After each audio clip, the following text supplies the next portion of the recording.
It's a bird! Nah. It's a plane! Nah. It's just my neighbour. Superman's saving elsewhere. Mum punches the chest with defibrillator fists, the hands she had lifted the body out of the water with. Dad is in shock. The dead man isn't an angel.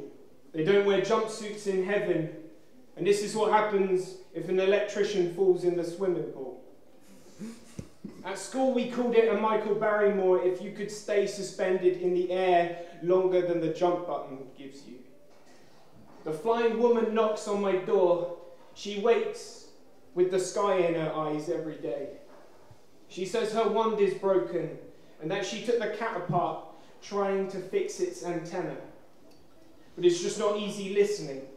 So I throw my Monday at her and find a fuzzy radio on the living room floor. She says all her bodies are upstairs. She's not an angel.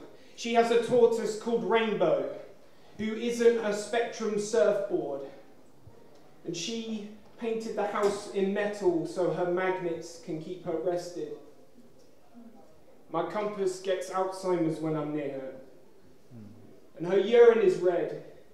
She needs a new toilet because of all the laser beams she shot this morning. Her medication cuts her daylight into manageable chunks. She gives me a butterfly net, tells me to collect everything that has died on the way home. I fill it with leaves and an alarm clock bird that ticks out of life on the pavement, wings catching the open close of the sky too late. My brother eats a parachute, and his allergies make his face airbag. I cut the night sky open with my vapor scissors. I only invited God to visit because I thought Mum and Dad and Velocity wouldn't be fast enough.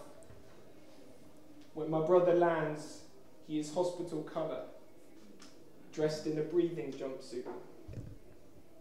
The flying woman knocks on my door again, asks for her butterfly net back.